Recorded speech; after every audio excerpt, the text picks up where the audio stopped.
Next topic is next जो हमारा 2 kingdom classification we have understood, then 3 kingdom classification we have understood which is given by Ernest Haeckel, जिसमें प्रोटिस्टा एक new kingdom add किया गया था. Now the third one is 4 kingdom classification. This 4 kingdom classification was given by Copeland. ये मैं एक छोटा सा बबल बनाती हूँ यहाँ पर जिससे आपको क्लियर हो जाए. We have studied 4 kingdom classification, okay, and 4 kingdom classification was given by Copeland. Next one, अब प्रोटिस्टा वी अंडरस्टूड, प्लांटी हमें पता चल गया, एनिमेलिया हमें पता लग गया. जो 4th किंगडम ऐड किया गया था that is added by Copeland और उसका नेम था मोनरा. क्या नेम था? मोनरा. तो 2 किंगडम था Plantae and animalia, 3 kingdom add हो गया प्रोटिस्टा, और प्रोटिस्टा का करेक्टरिस्टिक फीचर था they didn't have capability for tissue differentiation. Okay, या आप कह सकते हो दीज आर यूनिसेलुलर. टिश्यू जो था वो डिफ्रेंशिएट नहीं हुआ, डिवाइडिंग नहीं हुआ, तो ओनली यूनिसेलुलर होगा. इसको नेक्स्ट नेम आप यूनिसेलुलर भी बोल सकते हो. अब आता है 4th जो ऐड हुआ कोपलैंड के थ्रू, दैट इज मोनरा. ठीक है, मोनरा में इंक्लूडेड प्रोकैरियोट्स एंड ये जो मोनरा थे दैट आर प्रोकैरियोट्स. अंडरस्टूड? इनका करेक्टरिस्टिक फीचर क्या था? प्रोकैरियोट्स. और प्रोकैरियोट्स में क्या? प्रो मतलब primitive kind of, karyon means nucleus. Always be remember, prokaryotes में प्रो मीन्स प्रिमिटिव.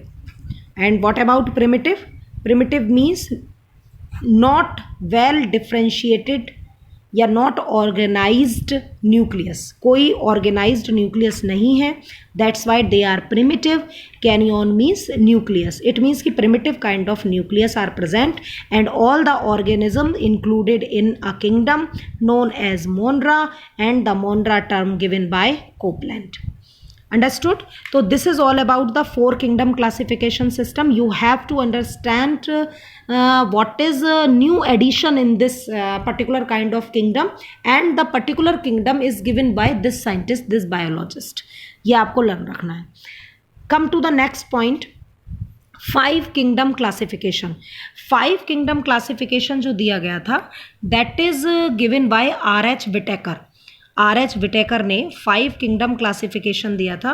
और 5 किंगडम क्लासिफिकेशन में अभी आपने ये देखा, उन्होंने एक टर्म नोट किया था. ये कितने हो गए? 1 2 3 4, यानी ओनली 1 इज लेफ्ट. तो 1 जो बचा दैट इज फंगी, यानी फंजाई.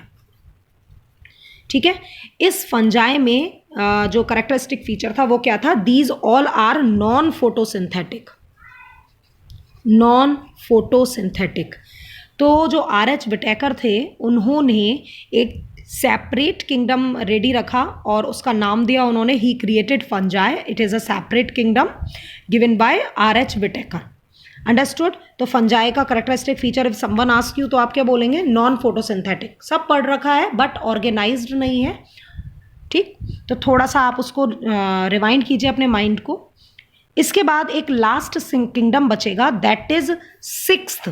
फिर से एक बबल बना देती हूँ. 6th kingdom classification. 6th kingdom classification. तो जो 6th किंगडम क्लासिफिकेशन था इट इज़ वेरी इंपॉर्टेंट. ये थोड़ा इंपॉर्टेंट है 6th किंगडम क्लासिफिकेशन में. इसमें देखिए क्या चीज़ है कि जो 6th किंगडम क्लासिफिकेशन है वो दिया गया था कार्ल वूज ने. Carl Woese. ठीक है, ये इसका थोड़ा सा डिटेल्ड अकाउंट है तो ये बाद में करेंगे, लेकिन उससे पहले एक चीज़ समझ लीजिए.